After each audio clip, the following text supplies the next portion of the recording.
चालू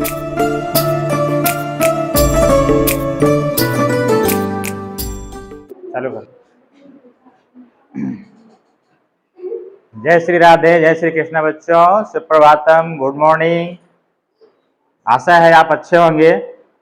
आज क्लास 10 का एक कविता रसखान के द्वारा रचित प्रेम आयनी श्री राधिका आज लेकर के आया हूं आपके लिए।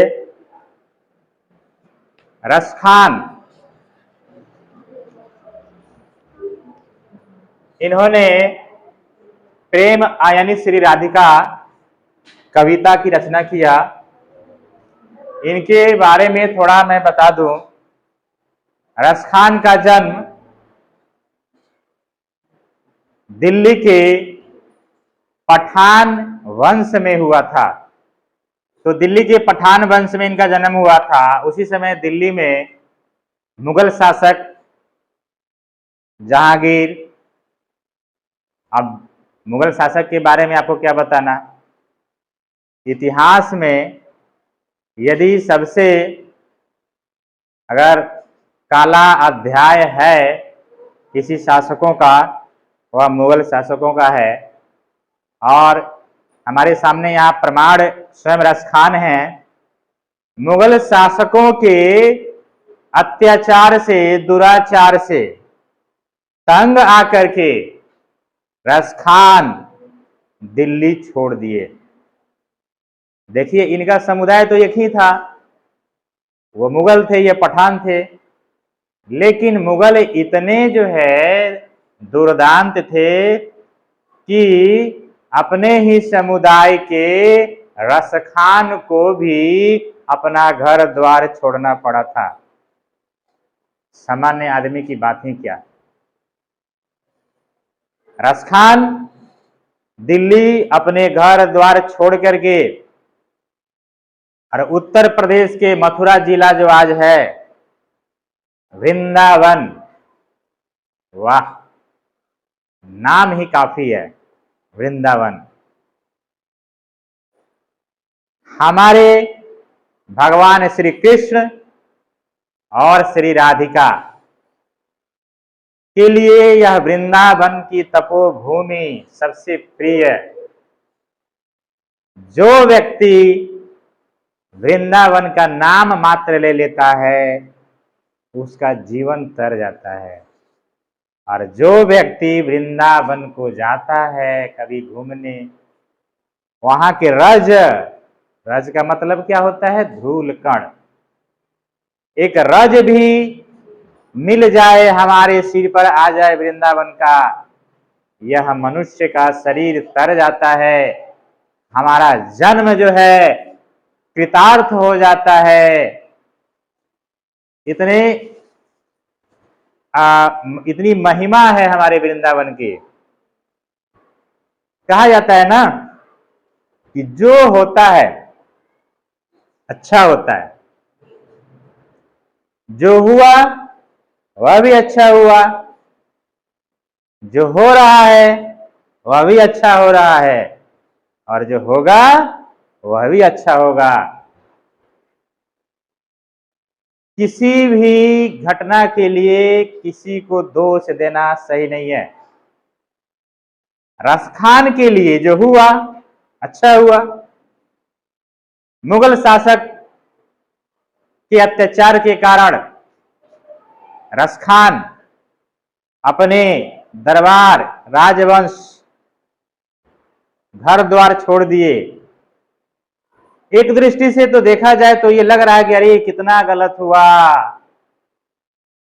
लेकिन जब सकारात्मक दृष्टिकोण से देखेंगे तो कहा गया ना, जो हुआ वो भी अच्छा हुआ, जो हो रहा है वो भी अच्छा हो रहा है, और जो होगा वो भी अच्छा होगा। रसखान के लिए अच्छा हुआ, हम सब के लिए जो हो रहा है अच्छा हो रहा है। जो हुआ हमारे साथ वो भी अच्छा हुआ, आपके साथ जो अभी हो रहा है बहुत बेहतर है, बहुत सुंदर है। जो होगा वह भी अच्छा होगा।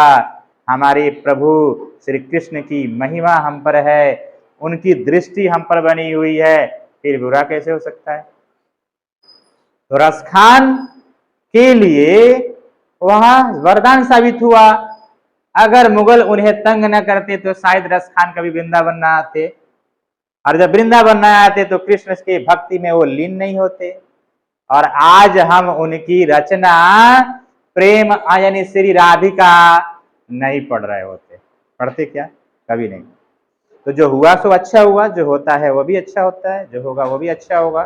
चलिए, ये तो थोड़ी सी इतिहास की बात हो गई रसखान के बारे में। अब आते हैं इस कविता से संबंधित जो मूल चीजें हैं जो हमारे परीक्षा के लिए बहुत उपयोगी है। ठीक है, तो ये प्रेम वाटिका, प्रेम वाटिका एक ग्रंथ है, और दूसरा ग्रंथ है सुजान रसखान। इनके दो ग्रंथ हैं रसखान के द्वारा रचित। इन दोनों में से एक प्रेम वाटिका जो है 1610 ईस्वी में इन्होंने इसकी रचना की थी, इसको लिखा था। प्रेम वाटिका से ये लिया गया है। उस समय प्रश्न आता है ऑब्जेक्टिव में कि रसखान के समय समकालीन शासक थे, तो मुगल, ये चोल वंश, जो भी होगा आप क्या करेंगे, उस समय मुगल थे और शासक कौन था? जहांगीर था। देखिए लिखा है रसखान मुगल शासकों से तंग आकर दिल्ली छोड़कर वृंदावन में आकर बस गए, मथुरा जिला में। किस वंश के थे ये? पठान वंश के थे। रसखान की रुचि किसमें थी? देखिए, इनका धर्म जो है अलग था। ये धर्म जो है इनका मुसलमान था। धर्म से किसी की रुचि भक्ति जो है प्रत्यक्ष जो है इससे संबंधित नहीं होती है। ये तो दैवीय कृपा होती है, किसके ऊपर किसकी कृपा बरस जाए। जन्म इनका मुसलमान परिवार में हुआ था, लेकिन इन पर कृपा बरसी हमारे श्री कृष्ण की, श्री राधा रानी की। ठीक है, तभी तो खींच लाए गए वृंदावन, दिल्ली छोड़ करके आए। ठीक है, तो इनकी रुचि थी वैष्णव सनातन धर्म में। कृष्ण के अनन्य भक्त थे, इतने भक्त कृष्ण के थे कि देखिए सनातन धर्म में, वैष्णव धर्म में बहुत ऐसे लोग कम होते हैं। और भारतेंदु हरिश्चंद्र जो हिंदी साहित्य के एक अच्छे, क्या मतलब, बहुत प्रसिद्ध हैं, इन्होंने लिखा था, आगे आएगा, कि रसखान की रचनाओं से मुग्ध होकर हिंदी साहित्य के रचनाकार भारतेंदु हरिश्चंद्र ने क्या कहा था? क ख ग घ 4 ऑप्शन रहेंगे। तो देखिए इन्होंने कहा था, इन मुसलमान हरिजनन पे कोटिन हिंदू वारिये। किसने कहा था? भारतेंदु हरिश्चंद्र ने कहा था। किसके लिए कहा था? रसखान के लिए कहा था। इसका अभिप्राय क्या है कि ये मुसलमान होकर के और वैष्णव सनातन धर्म से संबंधित इनकी जो रुचि है, ज्ञान है, कृष्ण से जो भक्ति है, कोटि कोटि माने करोड़ हिंदुओं में से भी खोजे तो करोड़ों में कोई एक दूगो मिलेगा। ठीक है ना, बात तो सही है। हिंदू लोग केवल भोजन, जीवनी, खाना पीना, तो वैष्णव धर्म से इनकी रुचि काफी रही है। इनके गुरु कौन थे? रसखान के गुरु देखिए, गोस्वामी विठल दास जी, रसखान के गुरु। बहुत ये खोजने पर भी नहीं मिलता है ये प्रश्न, ये उत्तर इसका। तो विठल दास जी, गोस्वामी विठल दास जी इनके गुरु थे। पुष्टि मार्ग देखिए, कर्म योगा, ध्यान योगा, विभिन्न तरह के हठ योगा दीक्षाएं होती हैं। तो पुष्टि मार्ग दीक्षा जो है इनको दी गई थी इनके गुरु के द्वारा। 2 ग्रंथों की बात हो गई, प्रेम वाटिका, सुजान रसखान। इन्होंने अपने पदों को, अपने लाइन को, पंक्तियों को जो गाया है उसे कहते हैं सवैया छंद कहते हैं। क्या कहते हैं? बोलिए। सवैया छंद कहते हैं। हाँ, छंदों में गाया इसको। इनकी भाषा क्या है? ब्रज भाषा। ब्रज जो होता है वृंदावन, मथुरा, अयोध्या, की जो भाषा बोली जाती है वो ब्रज भाषा, बड़ा मीठी भाषा होती है, बोलने से लगता है कितना भाईचारा है। ठीक है, तो ब्रज भाषा जो है इनके हैं, जिन्होंने इस भाषा में इन्होंने लिखा है। ठीक है, अब कुछ शब्दार्थ हैं, इनको आप जो है देख लीजिए, सबकी चर्चा हम नहीं करेंगे। एक बार स्क्रीन को पॉज करके या शॉर्ट लेकर के आप लिख सकते हैं। अब हम आगे आएंगे कविता पर। चलिए, जय श्री राधे, जय श्री कृष्णा। प्रेम आयनी श्री राधिका। प्रेम का मतलब क्या है? स्नेह। ठीक है, देखिए प्रेम जो है, शब्द जो है, इसका बिल्कुल अगर सूक्ष्मता से हम परिभाषित करें तो प्रेम जो है किसी जीव का जीव से जो संबंध है उसमें त्याग नहीं है, त्याग है, लालच नहीं है, केवल त्याग है। जैसे अगर जो है, अगर किसी से हमें जो है प्रेम है, अगर मुझे एक पका आम मिले तो हम क्या चाहेंगे कि अकेले मैं नहीं खाऊंगा, ठीक ना, उसे भी दूंगा, या हम चाहेंगे कि नहीं छोड़ो हम नहीं खाएंगे, उसे ही दे देते हैं। यह जो भावना है ना, दोनों के बीच जो है प्रेम का प्रतीक है। लेकिन आज क्या है आजकल कि हमें अगर मिल जाता है तो उसको पता न चले, अकेले हम खा लेते हैं और ऊपर से कुछ जो है मीठी चिकनी चुपड़ी बातें कर देंगे, हो गया प्रेम? नहीं, ये प्रेम में धोखा है, प्रेम में कपट है। प्रेम स्वच्छ जल के जैसा होता है। ठीक है, तो राधा और कृष्ण ये दो शरीर दिखाई दे रहे हैं, लेकिन दोनों एक ही प्राण हैं। प्रेम स्वच्छ जल के समान होता है। राधा और कृष्ण के बीच जो प्रेम है वह बता रहा है कि हे प्राणियों, हे मनुष्यों, मिल करके रहो, प्रेम से रहो, इसी में सुख है, इसी में शांति है, इसी में परम आनंद है, परमानंद है। ठीक है, तो एक ही है आत्मा, अपने लीला को करने के लिए दो उन्होंने शरीर धारण किए। ठीक है, प्रेम आयनी श्री राधिका। राधिका जो है प्रेम की आयनी है। आयनी का मतलब खजाना, प्रेम का ढेर, खजाना है। प्रेम वर्ण नंद नंद। वर्ण का मतलब है वर्ण, रंग, कलर। नंद नंद, नंद यहां जो है नंदलाल, एक तो नंद जो है बालक हो गया, तो जो नंद जी थे उनके बच्चे, उनके लाला कृष्ण प्रेम के रंग हैं। प्रेम वाटिका के दो माली मालिन द्वंद। जिस तरह से किसी वाटिका में जो माली होता है और उसकी पत्नी मालिनी होती है, दोनों मिलजुल के बाग के बगीचे की ये फूलों की सेवा करते हैं, उनको पानी देते हैं, जल देते हैं, खर पतवार निकालते हैं, कीड़ों चुन चुन के निकालते हैं, फूलों में से सेवा करते हैं, बाग बगीचा खूब लहलहाता है, फूल देता है। तो प्रेम रूपी बगीचा जो है, इस प्रेम रूपी बगीचा के दो माली, माली कौन है? माली और मालिनी। कृष्ण माली है और श्री राधिका मालिनी। ध्यान से, सब ऑब्जेक्टिव प्रश्न के लिए है। द्वंद माने दोनों। मोहन छवि रसखानी लखी। मोहन, मोह लेने वाला, छवि रसखानी लखी। अब दृग अपने नाही, अचे आवत धनुष से छूटे सर से जाही। रसखान जी कह रहे हैं कि हे मोहन, हे श्री कृष्णा, आपके छवि को जब से हमने लखी, लखी मैंने देखा है, दृग अपने नाही, तब से मेरे ये दृग नयन अपने नहीं हैं। हे कृष्ण, जब से आपको मैंने देखा है, यह नयन केवल आपको ही देखना चाहता है और दूसरा कुछ मुझे अच्छा नहीं लगता। ये नयन दूसरा कुछ देखना ही नहीं चाहता है आपके सिवा। ठीक है ना, रसखान जी का कहना है। अंचे आवत धनुष से छूटे सर से जाए, जिस तरह से धनुष से एक बार जब तीर छोड़ देते हैं फिर वापस नहीं आता, उसी तरह से ये मेरा नयन एक बार जो आपको देख लिया है यह आपको ही देखते रहना चाहता है, उधर से लौटना नहीं चाहता मेरा नयन।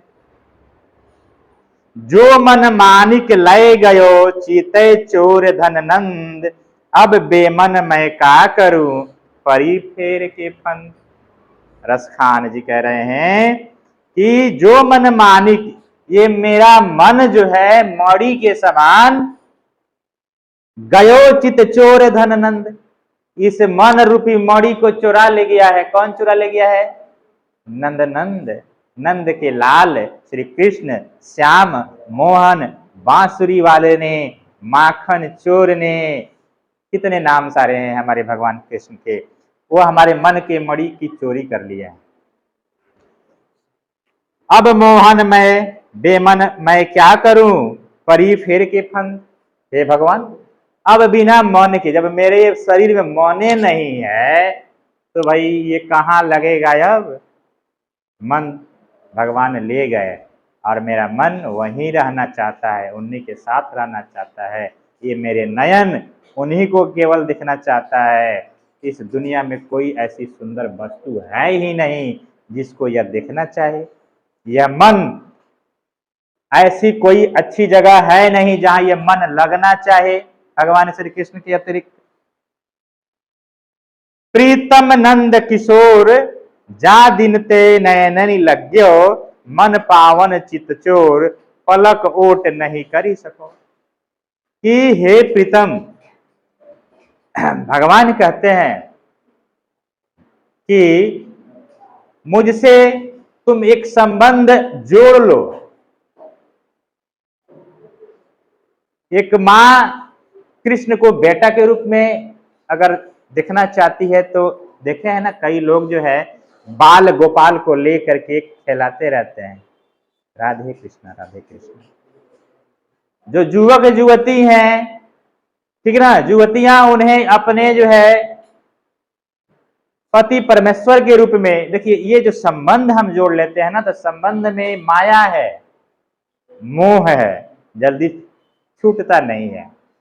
तो अगर कृष्ण को पाना हो तो किसी संबंध से जोड़ लीजिए, उनके और अपने बीच कोई संबंध बना लीजिए, दोस्त का, माता का, पिता का, प्रेमी का, ठीक ना, बालक का।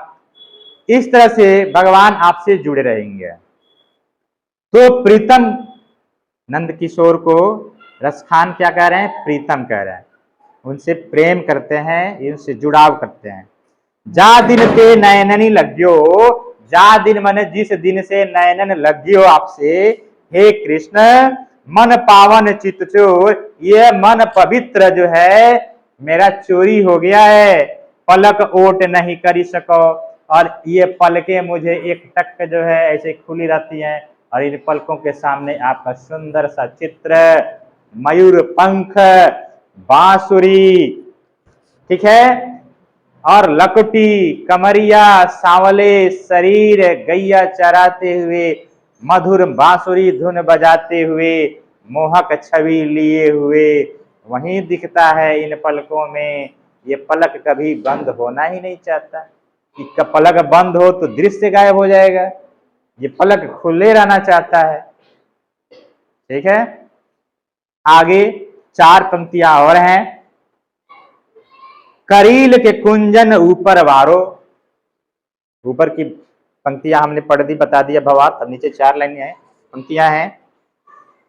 या लकुटी अरु कामरिया, पर राज तिहुपुर की तजिडारो, आठों सिद्धि नवो निधि को सुख, नंद की गाय चराए बिसारो।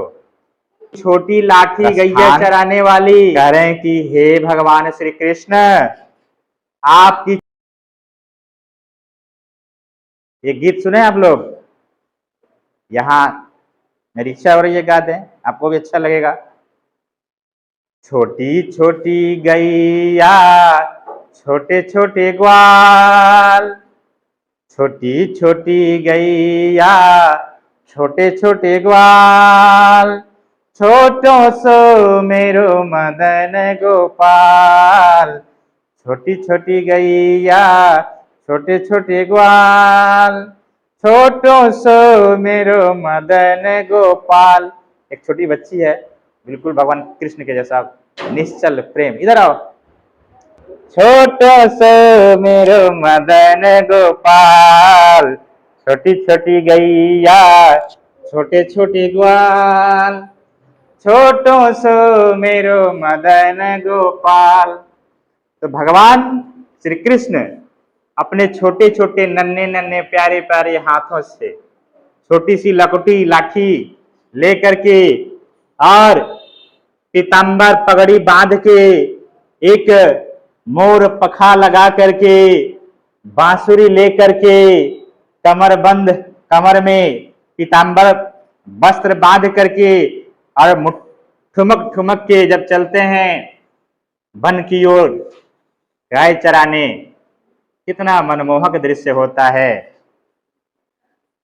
राज तिहू पुर की तजी डारो। तिहू पुर, पुर माने होता है ना जैसे तीनों लोक। तीनों लोक यदि मुझे मिले तो मैं छोड़ दूंगा, नहीं चाहिए मुझे तीनों लोक। तीनों लोक मुझे नहीं चाहिए। क्या चाहिए? बस हमारे श्री राधिका और कृष्ण की जो सानिध्य है वह मेरे लिए काफी है। बस जहां श्री कृष्ण हो वहां और किसी चीज की क्या आवश्यकता। महाभारत में अर्जुन ने यही तो मांगा था कि हे श्री कृष्ण आप केवल मेरे साथ रहिए, आपकी जितनी सारी सेनाएं हैं मुझे क्या चाहिए, जब आप ही हो मेरे साथ तो सब कुछ मेरे साथ है। तो रसखान भी बस इसी जो है दर्शन को, फिलॉसफी का अनुपालन करते हैं कि तीनों लोग को मैं छोड़ दूंगा, सभी धन संपत्ति मैं छोड़ दूंगा, केवल भगवान श्री कृष्ण की सानिध्य चाहिए। 8 सिद्धि नवो निधि। 8 सिद्धियां होती हैं। 8 सिद्धियां कौन कौन? देखिए हनुमान चालीसा में आया हुआ है 8 सिद्धि और 9 निधि की बात महावीर जी हनुमान जी के पास। तो 8 सिद्धियां हैं अरिमा, महिमा, लघिमा, गरिमा, प्राप्ति, परकाम्य, ईशित्व, वशित्व। नहीं देखिए हनुमान जी को पता था ये, कभी बड़ा कभी लघु, लघिमा, ये सब विद्या है, शक्तियां हैं हनुमान जी को मिला था। 9 निधियां पद्म, महापद्म, नील, मुकुंद, नंद, कमर, कच्छप, शंख, खर्व, मिश्र। ये जिसको मिल जाए सर्व सुखी होता है। तो मुझे नहीं चाहिए 8 सिद्धियां भी नहीं, मुझे नहीं चाहिए 9 निधियां भी, तीनों लोक नहीं चाहिए, इंद्र की जो स्वर्ग लोक है इंद्र का नहीं चाहिए। रसखान क्या चाह रहे हैं? बस भगवान श्री कृष्ण की भक्ति और उनका सानिध्य और उनका प्रेम। बस रसखानी कबो इन आखन सो, ब्रज के बन बाग तड़ाग निहारो, कोटि के रौ कल धौत के धाम, करील के कुंजन ऊपर वारो।